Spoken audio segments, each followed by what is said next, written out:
Gravando esse vídeo aqui porque confesso que eu me senti estimulado a falar sobre isso nessa semana, porque algumas pessoas vieram falar no meu Instagram comigo para questionar, né, se valia a pena começar a estudar, se era capaz de ser aprovado num concurso para auditor fiscal. Percebo que isso é uma dúvida comum, né? Antes de você bater o martelo que você vai começar a estudar para um concurso top, geralmente para auditor fiscal, você fica se questionando se você tem capacidade cognitiva, se você é bom o suficiente para ser aprovado num cargo tão difícil, tão concorrido.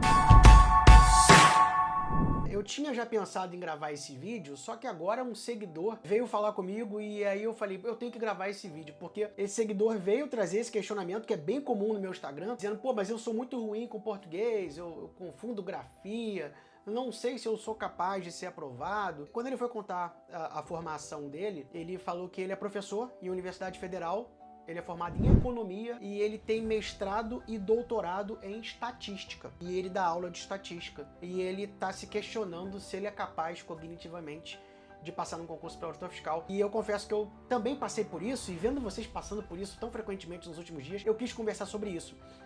Vocês sabem, gente, quando eu comecei a estudar para auditor fiscal, eu tinha muito essa dúvida porque eu tinha acabado de sair da faculdade de engenharia e eu era engenheiro.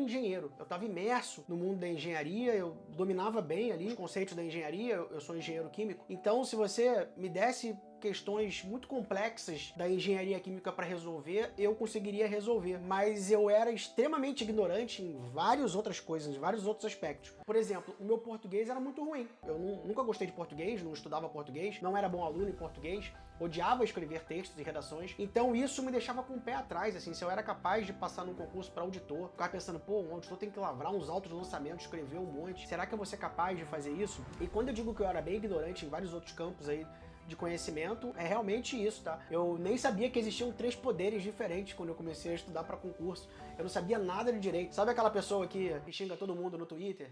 Né, que xinga o presidente porque tem buraco na rua, porque o asfalto tá quebrado? Era eu, sabe? Antes de começar a estudar para concurso. E vejam vocês que em pouco tempo eu consegui ser aprovado em 2 concursos bem disputados para auditor fiscal. Por que eu tô gravando esse vídeo aqui, né? Qual é a moral da história, gente? Dizer para vocês que a capacidade cognitiva não faz diferença no estudo para concurso público é no mínimo leviano, tá? Faz diferença sim. Tá muito mais ligado ao tempo que você vai ter que ficar estudando para passar, tá? Do que se você é capaz ou não. Eu acredito até que pessoas bem abaixo da média, em termos cognitivos, tá? E aí são coisas bem específicas para concurso público, mais especificamente a gente está falando de capacidade de criação de memória de longo prazo e velocidade de processamento. Até pessoas que têm essas habilidades abaixo da média conseguem ser aprovados para auditores fiscais, vão ter que ficar estudando um pouco mais tempo do que a média? Provavelmente sim, né? Mas capacidade cognitiva, ela não vai dizer se você será aprovado ou não. Até porque a gente tem níveis de dificuldade muito diferentes nos concursos, mesmo nos concursos tops.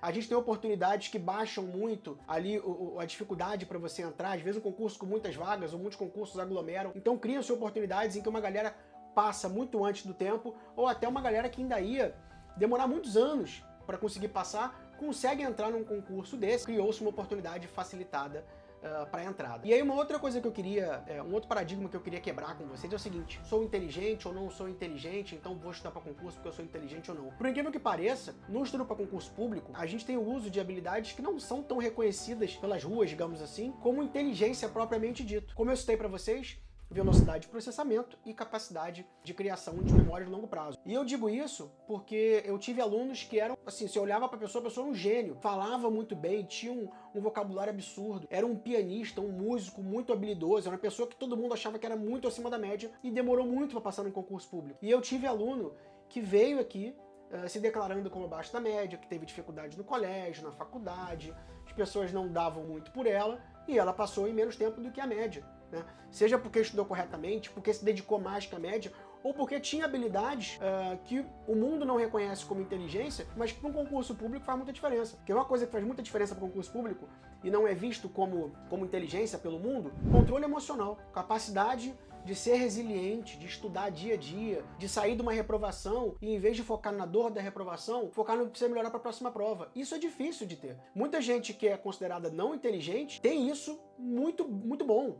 Até porque desenvolveu isso durante a vida. Não cai nesse conto de, eu não sou inteligente, não vou conseguir passar no concurso público. Porque para chegar nesse ponto, você fez um colégio, você fez faculdade, você terminou uma faculdade e dificilmente você foi capaz de se formar nessa faculdade e não terá capacidade de passar no concurso público, tá? Então vamos combinar o seguinte, inteligência faz diferença, essas habilidades específicas para concurso público fazem diferença para o tempo que você vai demorar para ser aprovado, mas dificilmente vai ser ali o fiel da balança para dizer se você vai se tornar um auditor fiscal ou não. Achei importante gravar esse vídeo aí por causa da semana que eu tive com muitas pessoas com essa dúvida.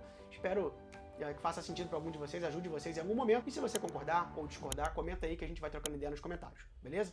Vamos junto!